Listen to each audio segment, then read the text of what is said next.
As famílias religiosas conhecidas pela designação de Agostinhos filiam-se na chamada regra de Santo Agostinho. Para esse fim, o santo redigiu instruções precisas que, por sua intenção expressa, se completavam com cartas, sermões e tratados em que se sublinhavam o essencial de uma genuína observância da regra nos seus mosteiros. Os religiosos que adotaram essa orientação de vida em comum podem agrupar-se em ermitas de Santo Agostinho, cônegos regrantes de Santo Agostinho, agostinhos recoletos ou descalços, tomando os ramos femininos os apelativos de ermitas de observância ordinária, cônegas e descalças. Pouco se sabe da sua entrada em Portugal, mas em 1291 possuíam já um mosteiro em Lisboa, tornado casa principal quando se formou a província portuguesa dos Agostinhos Ermitas. Um dos seus mosteiros mais influentes foi o de Santa Cruz de Coimbra. À vida da comunidade, juntaram alguns cônegos o voto de pobreza, passando à história como cônegos regulares ou regrantes, para se distinguirem dos simples cônegos que viviam em comum, mas sem renunciarem aos seus próprios bens.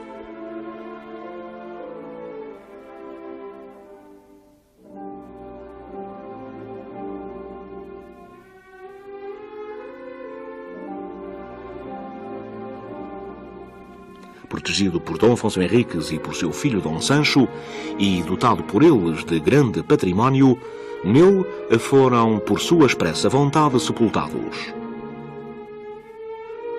A fundação do mosteiro, em 1131, deve-se ao arcediago da sede de Coimbra, Dom Telo, coadjuvado por Dom Miguel, Dom João Peculiar, cônego e mestre-escola, São Teotónio, primeiro prior do mosteiro, e Dom Honório, prior claustral. Precisamente a pedido deste último, o Papa Inocêncio II confirmou as possessões e privilégios do mosteiro, recebendo sob a proteção apostólica. A Santa Cruz constituiu um importante centro cultural durante a Idade Média, onde as artes e as letras foram amplamente cultivadas. Joaquim Veríssimo Serrão refere que, durante a regência, procurou o infante Dom Pedro fundar um novo estudo na cidade de Coimbra, a fim de satisfazer o pedido de muitos escolares que viviam em terras distantes da capital e de outros que receavam a peste que, por vezes, ali se declarava. É de crer que, por esta via, o mosteiro de Santa Cruz e as autoridades religiosas daquela cidade quisessem recuperar o prestígio cultural que a transferência da Alma Mater tinha causado a Coimbra. Como quer que seja, não houve autorização para a instituição funcionar.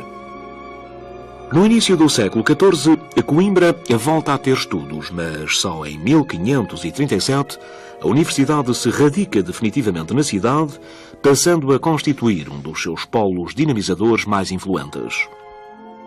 Os desentendimentos entre o bispo, cabido da sede de Coimbra, e o mosteiro de Santa Cruz é contemporâneo da sua fundação. Em causa estava a jurisdição e poderio dos cônegos regrantes de Santo Agostinho, que várias vezes tiveram de recorrer a Roma para assegurarem os seus privilégios, escudados na proteção régia. Vem a propósito a contar o que nos diz António Cruz sobre este caso. Ainda a fundação tentava os primeiros passos, embora já bem firmes de ânimo e resolutos no empreender da caminhada dos seus instituidores, quando se levantou um grande e intolerável arruído dos cônegos da Sé contra Dom Telo e seus companheiros de mosteiro.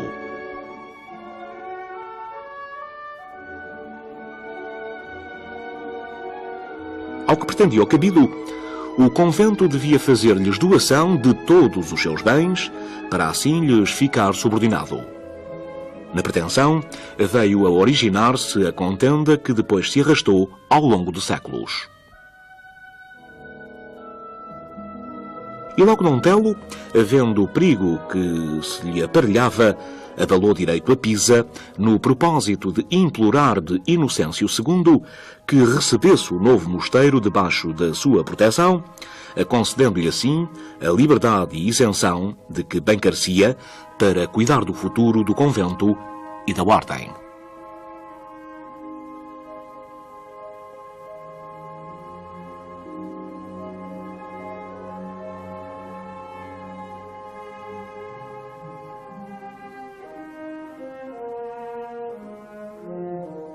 mosteiro de São Vicente de Fora, fundado por Dom Afonso Henriques em 1147, conta-se entre os mais célebres de cônegos regrantes. Também ele, desde cedo, conheceu vários litígios com o bispo de Lisboa, que se arrastaram por muito tempo na Curia de Roma, sinal da importância de que usufruiu logo nas suas origens. Desde 1556, que São Vicente de Fora fazia parte da congregação de Santa Cruz de Coimbra, a qual teve de o ceder em 1772 ao Patriarca de Lisboa, passando a Igreja a servir de patriarcal até 1792.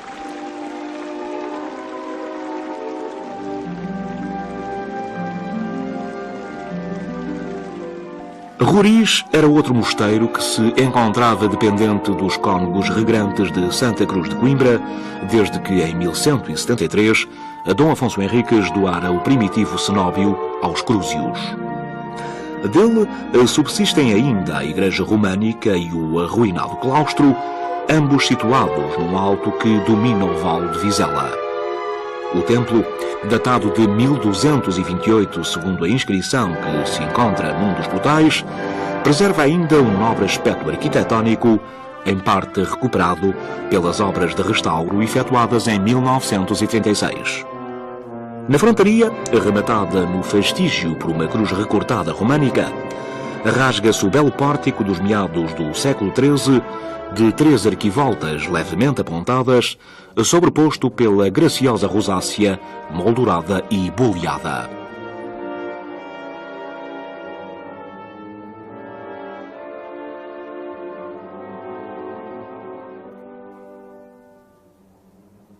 Acerca do mosteiro de Santa Marinha da Costa, situado a 1/4 de légua de Guimarães, refere António Brásio que foi fundado, segundo uns, pela rainha Dona Mafalda, esposa de Dom Afonso Henriques, e, segundo outros, pelo próprio rei, a cerca de 1154, e habitado pelos cônegos regrantes de Santo Agostinho. No reinado de Dom Afonso V, a 2 de outubro de 1448, o monarca doava o padroado do mosteiro aos monges de São Jerónimo, continuando, no entanto, os cônegos regrantes no uso do convento até à posse dos monges belenitas em 1528, ou seja, durante mais 80 anos. Do primitivo mosteiro, pouco mais resta que alguns vestígios arquitetónicos nas paredes interiores do claustro e na base da torre sineira.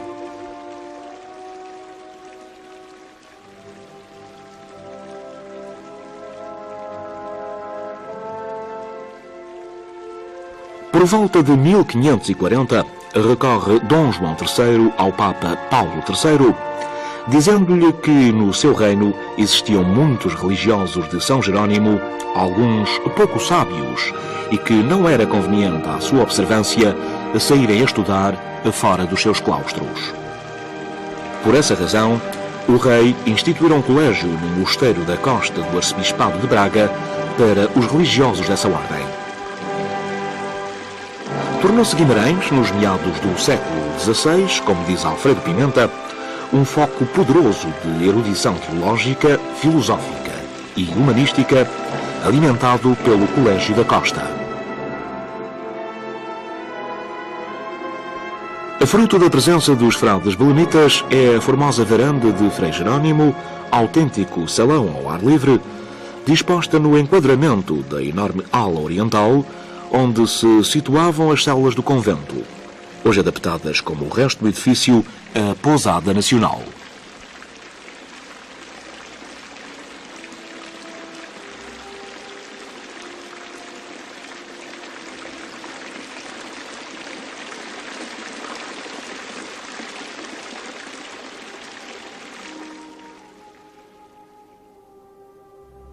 No sítio da Penhalonga, onde no século XIV Frei Vasco Martins fundara o ermitério, erigiu mais tarde Dona Filipa de Lencastre o mosteiro dedicado a São Jerónimo. A ordem tinha surgido em Itália, sendo o seu fundador Frei Tomás de Sena, falecido em 1377. O Papa Gregório XI concedeu-lhes em 1373 a regra de Santo Agostinho modificada com algumas prescrições de São Jerónimo, a quem os religiosos honravam como patrono. O mosteiro, por autorização do Papa Martinho V, procedeu à anexação de algumas igrejas, capelas e direito de padroado da Diocese e Cidade de Lisboa e usufruiu durante 5 anos de todos os privilégios e isenções espirituais e temporais concedidas aos Jerónimos do convento da Nossa Senhora do Monte Marta, na Diocese de Samora.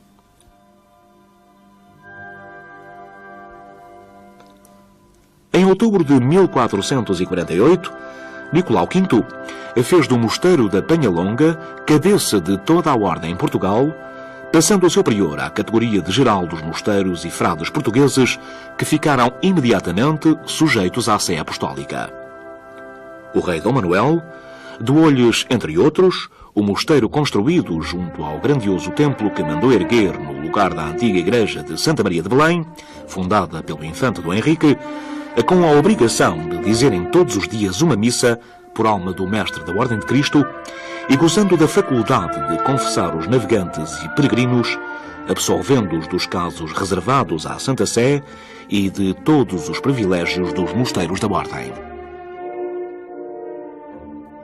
Por determinação capitular de 1517, passou para o prior de Belém a jurisdição sobre todos os mosteiros de Portugal, a qual residia até então no prior de Penhalonga.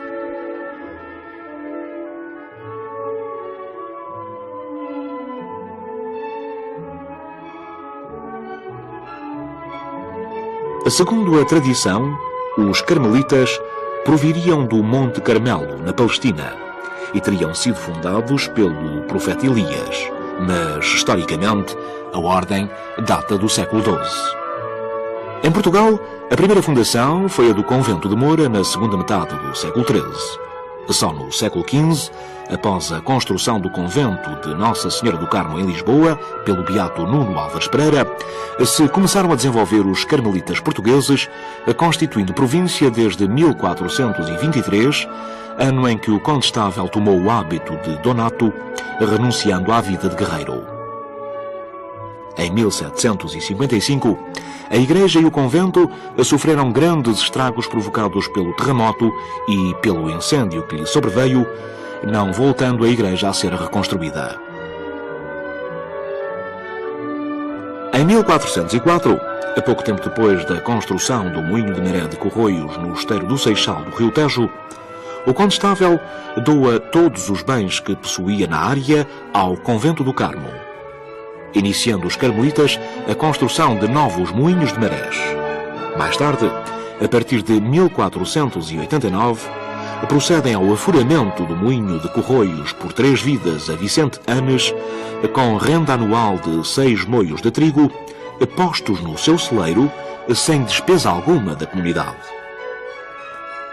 Com o passar dos anos, chegaram a laborar no esteiro 13 moinhos, dos quais ainda hoje se podem admirar parte das ruínas.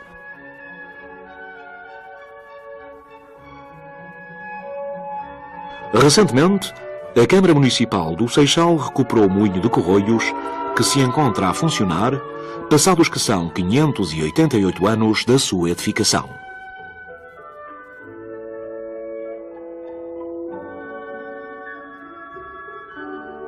A Ordem dos Cônegos de São João Evangelista, também conhecidos por Loios, foi fundada em Lisboa por Mestre João Vicente, Martim Lourenço e Dom Afonso Nogueira, que no ano de 1420, impressionados com os vícios da sociedade, decidiram consagrar-se à vida religiosa. Em 1425, Dom Fernando da Guerra, arcebispo de Braga, cedeu-lhes o antigo mosteiro beneditino de Vilar de Frades, no concelho de Barcelos, onde estabeleceram a primeira comunidade. Chamou-lhes o povo, a princípio, os bons homens de Vilar e depois, por causa da cor do hábito, cônegos azuis.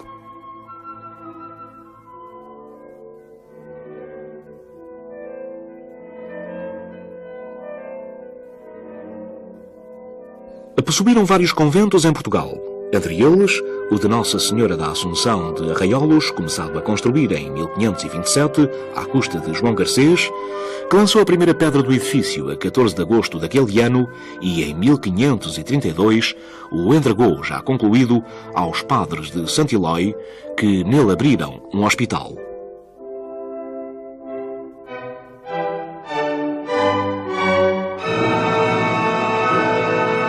Criada no âmbito da Contra-Reforma, a Companhia de Jesus tornou-se num dos principais instrumentos da Reforma Católica. Fundada por Santo Inácio de Loyola, o Padre António Vieira e São Francisco Xavier foram das figuras da Companhia de Jesus que mais se destacaram na evangelização e pregação da Palavra de Deus. Cultos, disciplinados, obedientes ao Papa, os jesuítas ensinaram em vários estabelecimentos, como o Colégio de Santo Antão Novo, em Lisboa, hoje adaptado ao hospital, e também na Universidade de Évora. Com a reorganização do Tribunal do Santo Ofício em 1542, com enormes poderes no combate às ideias reformistas, tornam-se os jesuítas no instrumento que muitas vezes levou os condenados, considerados hereges, à morte cruel pela fogueira, nos chamados autos de fé, pouco consentâneos com a caridade e fraternidade pregadas por Cristo.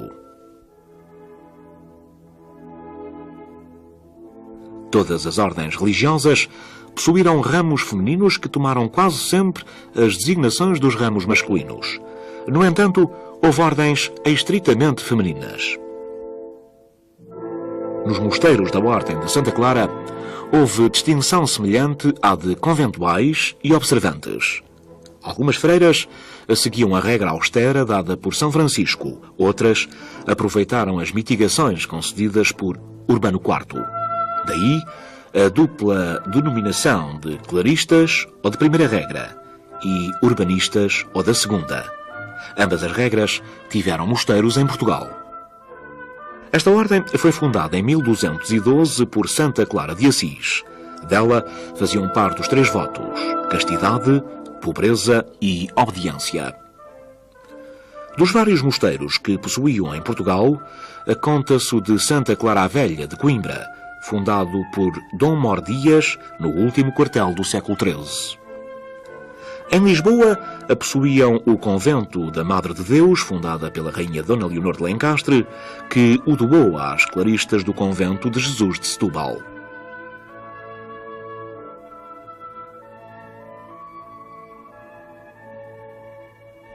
Também em Beja possuíam um convento construído no século XIV, do qual resta hoje da primitiva traça o claustro, a igreja e a sala do capítulo. Este convento foi mandado executar no reinado de Dom João II, sendo uma das mais belas construções do período de transição entre o gótico tardio e o manuelino.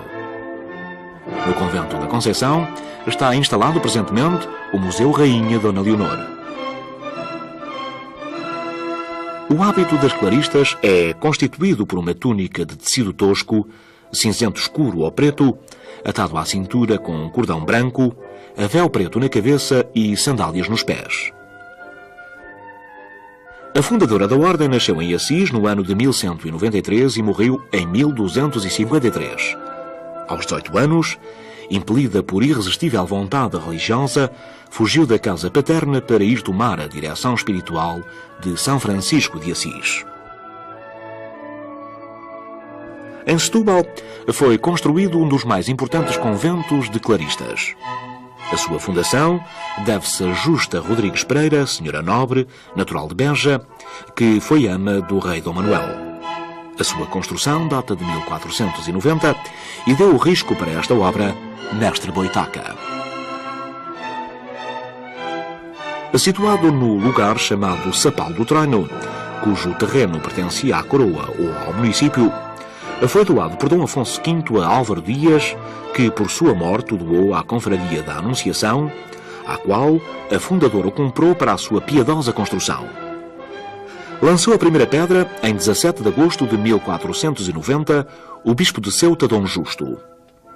Dom João II, encontrando-se em Setúbal em 1491, achou a igreja acanhada e mandou-a ampliar, abrindo-se para isso novos alicerces. O rei Dom Manuel declarou-se padroeiro do convento e mandou que o corpo da igreja fosse de 3 naves e com capela-mor, todo construído em mármore da Arrábida. O mesmo soberano deu ao convento ricas alfaias e ornamentos.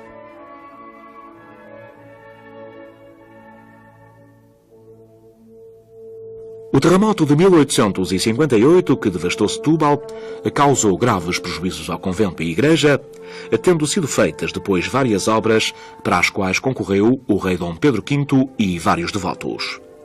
Em novembro de 1888, pela morte da última freira, passou o edifício a ser propriedade do governo e este, por decreto de 20 de dezembro do mesmo ano, concedeu-o à Misericórdia de Setúbal.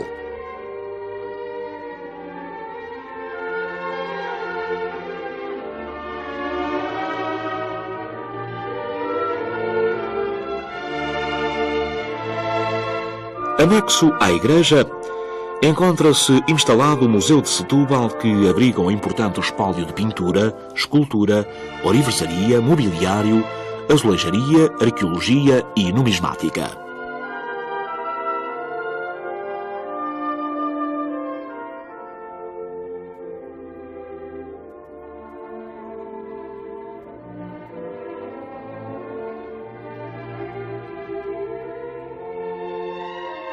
António Manuel Gonçalves refere que a orivesaria, enraizada indústria do território portugalense, acompanha e reflete na florescência medieval a decoração comum da arquitetura.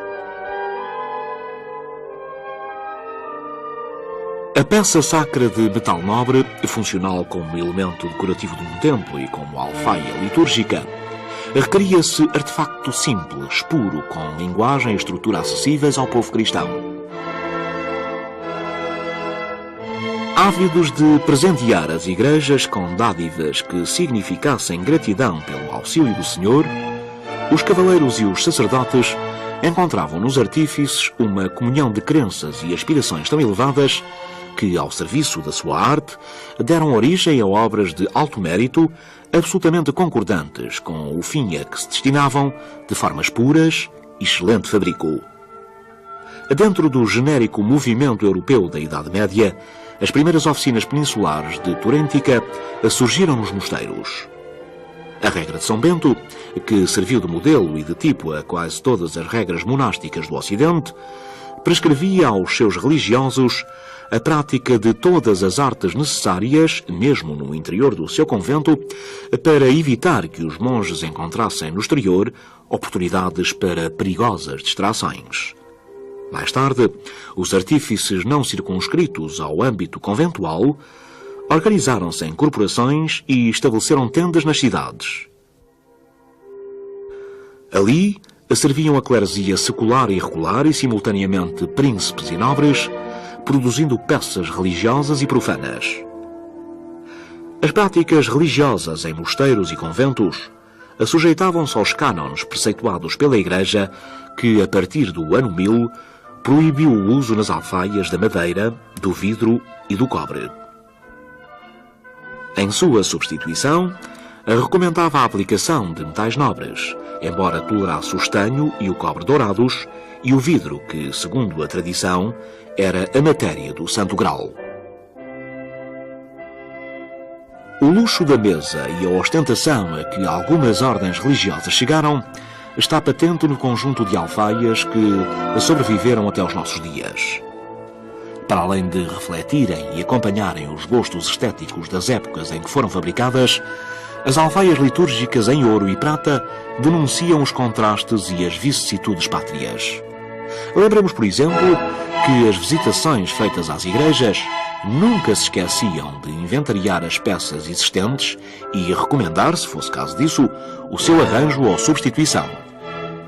É vulgar encontrar nas mesmas visitações doações para o fabrico de cálices ou cruzes feitas pelos fiéis em paga de favores conseguidos. Esse imenso património que atravessou séculos de catástrofes naturais, saques e destruições de toda a ordem, leva-nos a pensar que, só por verdadeiro milagre, é possível admirar ainda hoje o trabalho dos artífices que, em nome da fé, executaram tão esplendorosa obra.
A orivesaria enraizada indústria do território portugalense acompanha e reflete na florescência medieval a decoração comum da arquitetura.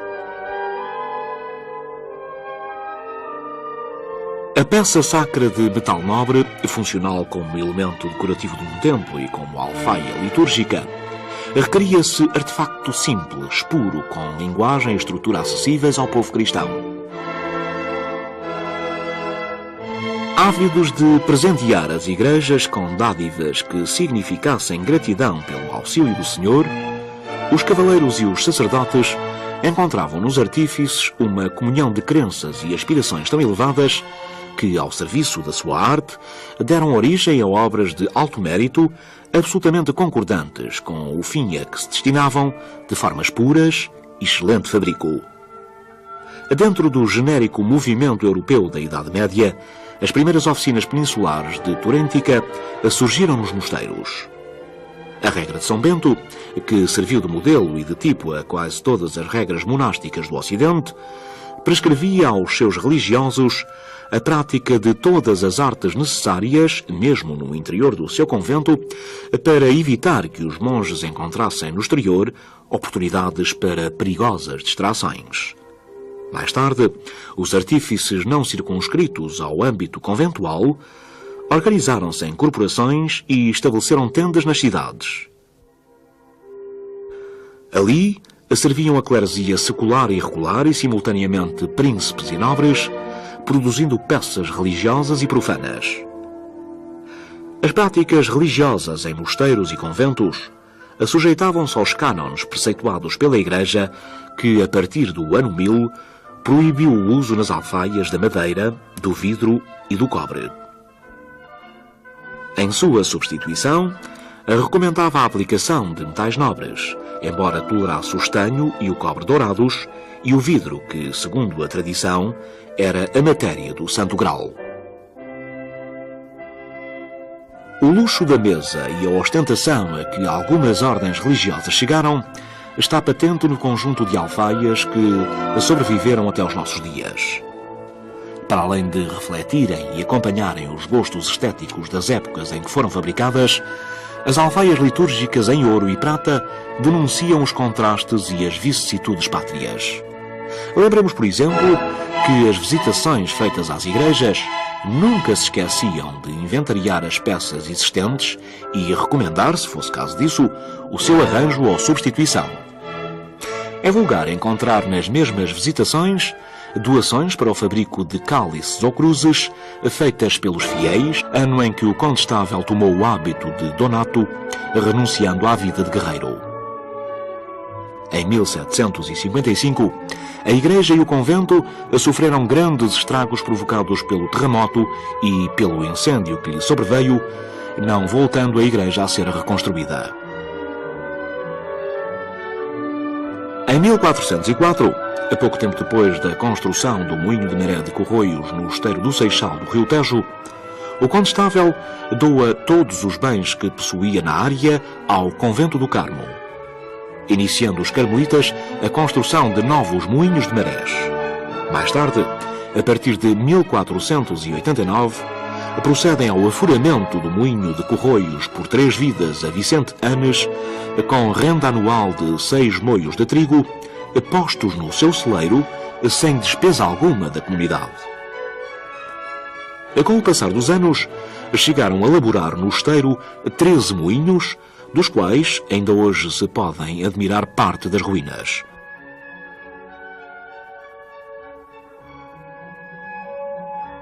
Recentemente, a Câmara Municipal do Seixal recuperou o moinho de Corroios, que se encontra a funcionar, passados que são 588 anos da sua edificação.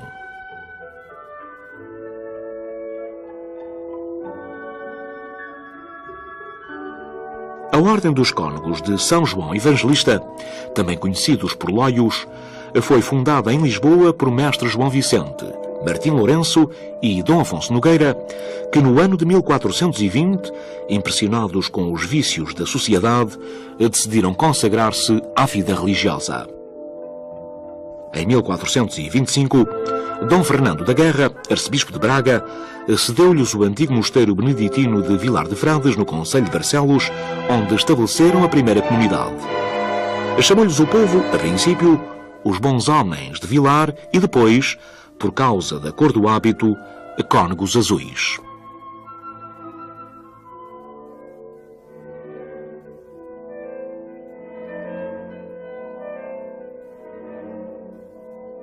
Possuíram vários conventos em Portugal, entre eles o de Nossa Senhora da Assunção de Arraiolos, começado a construir em 1527, à custa de João Garcês, que lançou a primeira pedra do edifício a 14 de agosto daquele ano e, em 1532, o entregou, já concluído, aos padres de Sant Eloi, que nele abriram um hospital.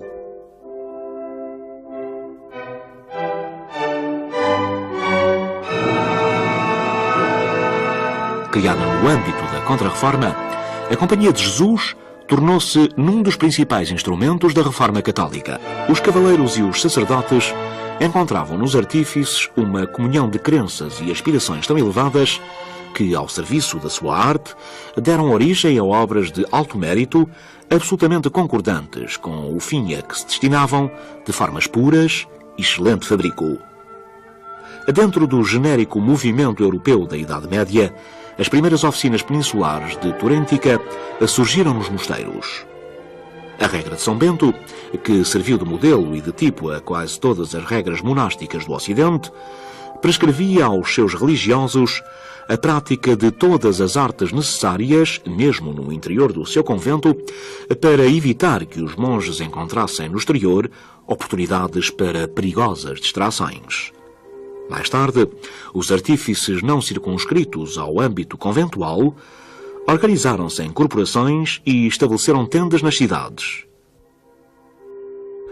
Ali, serviam a cleresia secular e regular e, simultaneamente, príncipes e nobres, produzindo peças religiosas e profanas. As práticas religiosas em mosteiros e conventos sujeitavam-se aos cânones preceituados pela Igreja, que, a partir do ano 1000, proibiu o uso nas alfaias da madeira, do vidro e do cobre. Em sua substituição, recomendava a aplicação de metais nobres, embora tolerasse o estanho e o cobre dourados e o vidro, que, segundo a tradição, era a matéria do Santo Graal. O luxo da mesa e a ostentação a que algumas ordens religiosas chegaram está patente no conjunto de alfaias que sobreviveram até aos nossos dias.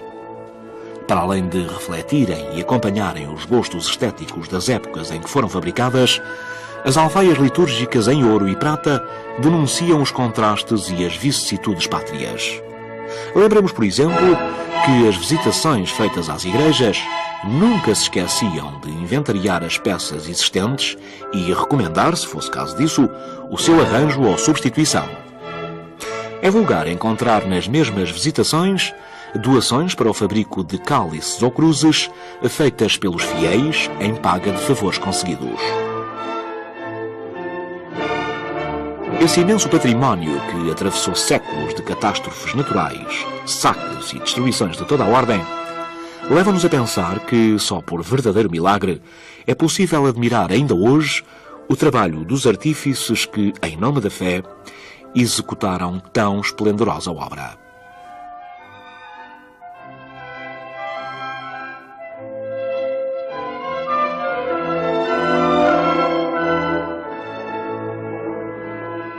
Os mosteiros de Portugal, a qual residia até então no prior de Penhalonga.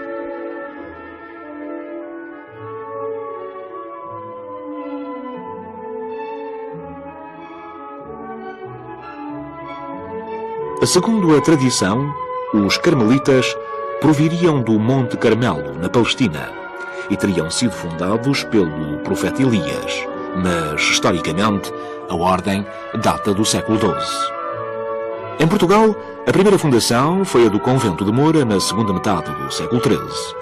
Só no século XV, após a construção do convento de Nossa Senhora do Carmo em Lisboa, pelo beato Nuno Álvares Pereira, se começaram a desenvolver os carmelitas portugueses, constituindo província desde 1423, ano em que o condestável tomou o hábito de donato, renunciando à vida de guerreiro.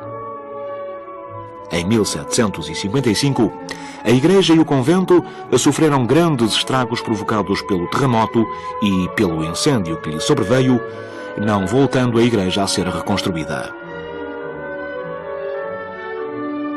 Em 1404, a pouco tempo depois da construção do moinho de Maré de Corroios no esteiro do Seixal do Rio Tejo, o condestável doa todos os bens que possuía na área ao convento do Carmo, iniciando os carmelitas a construção de novos moinhos de marés.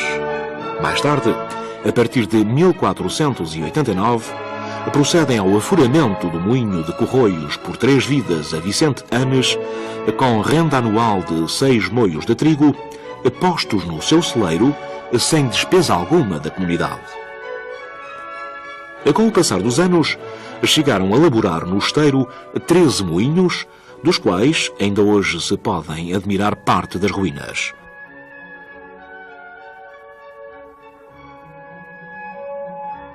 Recentemente, a Câmara Municipal do Seixal recuperou o moinho de Corroios, que se encontra a funcionar, passados que são 588 anos da sua edificação.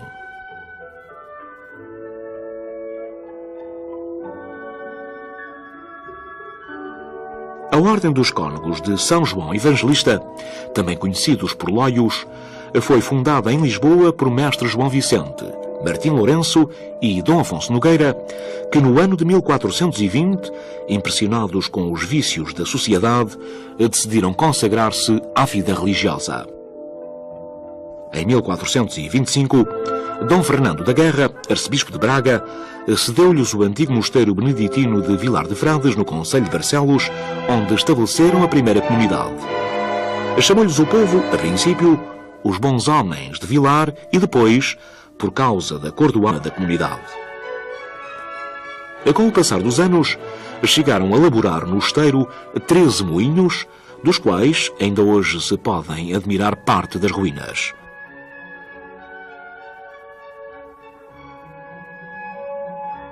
Recentemente, a Câmara Municipal do Seixal recuperou o moinho de Corroios, que se encontra a funcionar, passados que são 588 anos da sua edificação.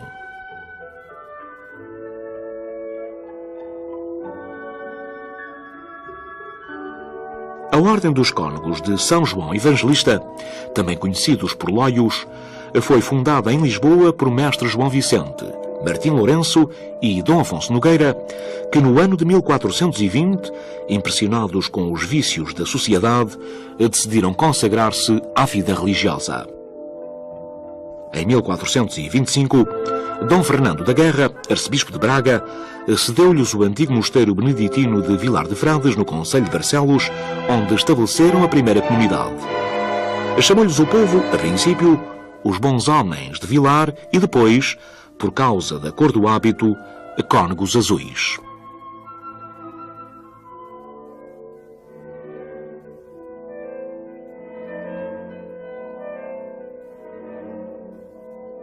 Possuíram vários conventos em Portugal, Entre eles, o de Nossa Senhora da Assunção de Arraiolos, começado a construir em 1527, à custa de João Garcês, que lançou a primeira pedra do edifício a 14 de agosto daquele ano e, em 1532, o entregou, já concluído, aos padres de Sant Eloi, que nele abriram um hospital.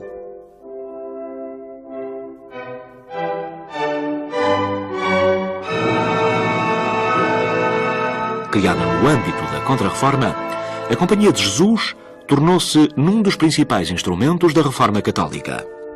Fundada por Santo Inácio de Loyola, o Padre António Vieira e São Francisco Xavier foram das figuras da Companhia de Jesus que mais se destacaram na evangelização e pregação da Palavra de Deus. Cultos, disciplinados, obedientes ao Papa, os jesuítas ensinaram em vários estabelecimentos, como o Colégio de Santo Antão Novo, em Lisboa, hoje adaptado ao hospital, e também na Universidade de Évora.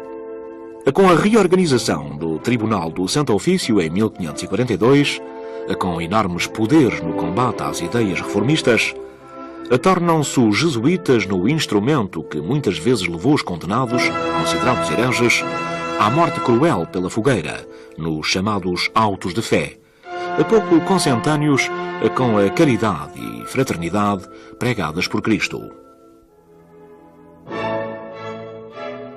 Este convento foi mandado executar no reinado de Dom João II, sendo uma das mais belas construções do período de transição entre o gótico tardio e o manuelino. No convento da Conceição está instalado presentemente o Museu Rainha Dona Leonor. O hábito das claristas é constituído por uma túnica de tecido tosco, cinzento escuro ou preto, atado à cintura com um cordão branco, a véu preto na cabeça e sandálias nos pés. A fundadora da ordem nasceu em Assis no ano de 1193 e morreu em 1253. Aos 18 anos, impelida por irresistível vontade religiosa, fugiu da casa paterna para ir tomar a direção espiritual de São Francisco de Assis. Em Setúbal foi construído um dos mais importantes conventos de claristas. A sua fundação deve-se a Justa Rodrigues Pereira, senhora nobre, natural de Beja, que foi ama do rei Dom Manuel. A sua construção data de 1490 e deu o risco para esta obra Mestre Boitaca. Situado no lugar chamado Sapal do Trono, cujo terreno pertencia à coroa ou ao município, foi doado por Dom Afonso V a Álvaro Dias, que por sua morte o doou à Confraria da Anunciação, à qual a fundadora o comprou para a sua piedosa construção. Lançou a primeira pedra em 17 de agosto de 1490 o bispo de Ceuta, Dom Justo. Dom João II, encontrando-se em Setúbal em 1491, achou a igreja acanhada e mandou-a ampliar, abrindo-se para isso novos alicerces. O rei Dom Manuel declarou-se padroeiro do convento e mandou que o corpo da igreja fosse de 3 naves e com capela-mor, todo construído em mármore da Arrábida. O mesmo soberano deu ao convento ricas alfaias e ornamentos.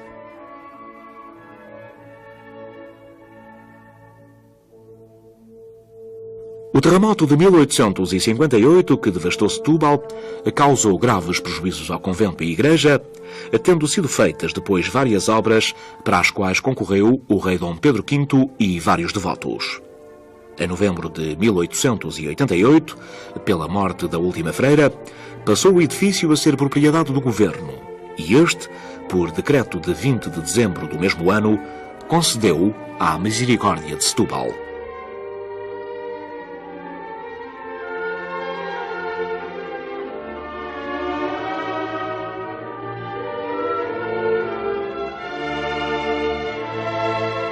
Anexo